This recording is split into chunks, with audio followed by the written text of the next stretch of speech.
নমস্কার বন্ধুরা, কিয়ান্স ব্লগে তোমাদের সবাইকে স্বাগত।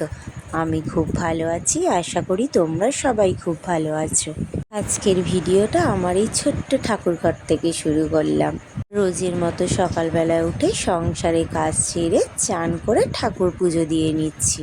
যদিও বা আমার খুব বড় ঠাকুরঘর না, আমার ছোট্ট ঠাকুর সিংহাসনে অনেক রকম ঠাকুর আছে। ঠাকুর পুজো না ফুল দিয়ে সাজাতে খুব সুন্দর লাগে। ঘরের যা ফুল ছিল তাই দিয়ে আর কিছু কেনা ফুল দিয়ে ঠাকুরকে পুজো দিয়ে নিলাম।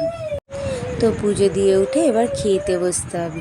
তো আমার একটা খুব কাছের মানুষ আমার জন্য এই পুঁইশাক চচ্চড়িটা পাঠিয়েছে। তাকে বলছি সত্যিই খুব সুন্দর হয়েছে পুঁইশাক চচ্চড়িটা। ভাত খেয়ে উঠে খেয়ে নিলাম টক দই। টক দইটা আমরা শুধু খাই না, এর সাথে একটু চিনি আর একটু নুন মিশিয়ে খাই, তাহলে আমার খেতে খুব ভালো লাগে। শুধু না খেতে পারি না। সন্ধেবেলায় বাড়িতে সুজি বানিয়েছি, তাই সেই ছোট্টবেলায় খেতাম সুজি মুড়ি, তাই ইচ্ছে হলো, তাই আজ একটু খেয়ে নিলাম সুজি মুড়ি। সুজি মুড়ি খেতে আমার খুব ভালো লাগে। তোমরা কারা কারা সুজি মুড়ি খেয়েছো আমাকে কমেন্টে জানিও। আর তোমরা যারা যারা খাওনি তারা একবার খেয়ে টেস্ট করে দেখতে পারো, আশা করি ভালোই লাগবে। তো আজকের মতো ভিডিও এইটুকুনিই থাক, কাল আবার দেখা হবে।